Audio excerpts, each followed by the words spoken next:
Good to have you. Iran has been targeting fuel storage facilities as the conflict in the Middle East enters its 13th day. And that's, of course, been sending the price of Brent crude oil up over $100 a barrel. Iraq has suspended operations at its oil ports after two foreign fuel tankers were hit in the southern port of al-Faw. At least one crew member was killed, while another 25 were rescued. Multiple drones struck fuel storage tanks at the port of Salalah in Oman on Wednesday. The strike triggered explosions and towering flames. Salalah's port is an important hub for tankers seeking to bypass the Strait of Hormuz. And a Thai vessel was hit by a projectile while transiting the Strait of Hormuz, also on Wednesday. The UK Maritime Trade Operations Centre said a fire broke out on board. 20 crew members have been rescued following the attack. So Assad, talk us through the attacks off the coast of Basra. Well, what we're seeing is a significant escalation here on Iraq's southern coast. Now, what we understand from authorities, vessels were targeted as they were carrying out a ship-to-ship transfer, forcing Iraq to temporarily halt operations at those oil terminals whilst it assesses the situation. Now, it's not clear what actually hit those vessels, whether it was a missile, a drone, or even a seaborne drone. We're just waiting to hear from the authorities when they figure that out.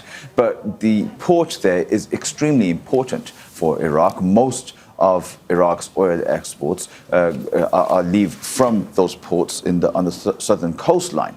Now, Iraq's oil ministry has said that any targeting of vessels threatens Iraq's economy as well as the freedom of maritime navigation.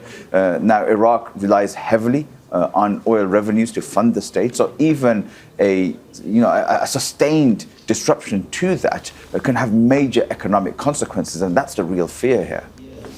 And Assad, meanwhile, there's been another attack on the headquarters of the Kurdish group, the Popular Mobilization Front.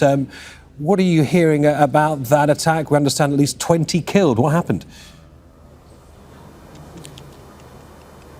Yes, at least 20 killed. So we understand at least 3 bases were targeted in the Anbar province in the al-Qaim area near the Syrian border. Now, the Popular Mobilization Forces come under the control of the Iraqi military, and some of those factions within the Popular Mobilization Forces are aligned to Iran. So that's why they're probably being targeted. Now, we don't know whether it was a drone or missile strike, but what we are hearing is that this is, again, one of the most significant attacks we've seen on the Popular Mobilization Forces since the start of the war. Now, one of Iraq's national security advisors has said Qaim al-Araji has condemned what he called a terrorist attack against the Popular Mobilization Forces and a violation of its sovereignty. Now, just to give you the context, some of the factions within the PMF have been targeting American bases in Iraq, but also here in the Kurdistan region